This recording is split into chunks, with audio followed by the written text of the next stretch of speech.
What are they doing with Well, it? here's the thing. As technology becomes more and more powerful, what you can do with data changes.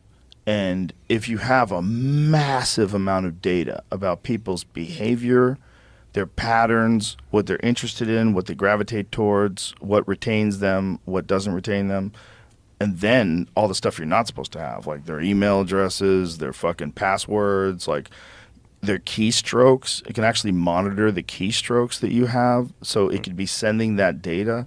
So it could be transcribing text messages, emails, like whatever you've got, not just on that, but also on other devices that are connected to the network. So if you have a network and you have devices that are connected to the network, and that It's linked and all that. yeah, like I believe it has access to computers that aren't even, like, don't even have TikTok on them.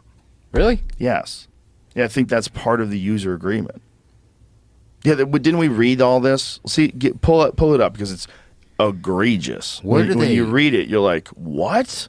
It's so invasive. Where do they store all the dick pics?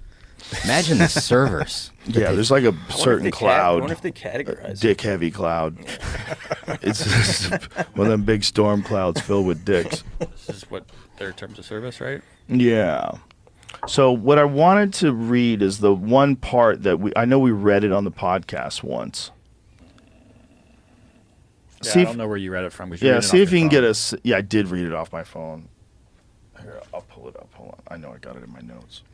But it's, it's like data is very, very valuable. Data is all that Facebook has. It's all that Google has. I mean, they have infrastructure and, staff and all that stuff. But, like, the big money is in the data. And no one even knew that was a commodity. Everybody just gave up their data, not ever thinking it was going to be insanely valuable for targeting people, for advertising. Is that the biggest concern, is what they can do from a financial standpoint versus like a malicious attack with that data? I mean, the real thing is, like, we don't know what it like. I read something about DNA, like one of those ancestry things where they got bought out and someone paid for all the DNA data. That's an interesting one. That's a little fucked up. Yeah. See if that's real.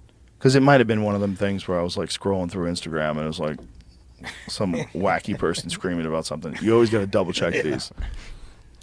See if that's real. I'm looking.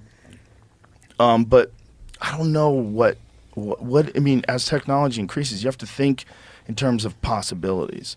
Like, maybe that data is going to be even more valuable and more personal. Like, we don't know, like, what we're giving up. Blackstone to acquire Ancestry for $4.7 billion. Okay, but do they have access to the DNA database of all the people that sent into Ancestry?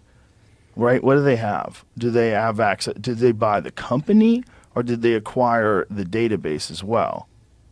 Man, You know what I'm saying? For $4.7 billion, I'd certainly think that they got all the assets and data. That's the thing. Do they think of other people's personal DNA as an asset? Is it listed as an asset? Or is it just the business that does DNA testing that they bought? Because it's a very popular business. If I'm writing People that love check, I'm doing gonna that shit. want all that.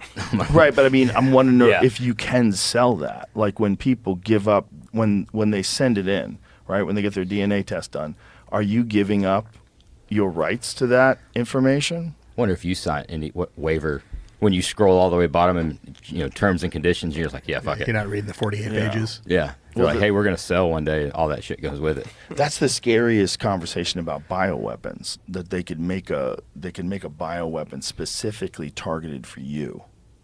Wow. If they knew your DNA. That's you talk about, like, the TikTok and China having all that shit. You have something like a January 6th that happens, right? And all the red tape to get all of the, geo data from Facebook, and everybody else is like, fuck you, we're not giving you shit. You think they can get anything? There's any backdoor deals like, hey, we need U.S. government working with China to get any of that shit if something were to happen like that? They have that kind of relationship to get it in backdoor channels of. Like the U.S. would get the information from China? Yeah. I don't know if China would have. They would have to admit they're taking it. And I think there's been like real dispute as to like with TikTok in particular, like where the data goes. God damn it, I can't get this pop up to stop. But What is it saying? China is the world's biggest face recognition dealer, and then it says in the subheadline that the U.S. is the second largest exporter. Exporter. And there's a video I'm trying to find of this. What's happening? It said the video was made as though this is what's happening in China right now, showing the surveillance. It's taking facial recognition and showing you driving down the freeway in cars and tagging the license plates and all that stuff. And like even how or why that's happening is a big question. Well, they just want people to know that they're being tracked everywhere you go. Then you'll self-censor. Then you'll stay in line. You won't do anything.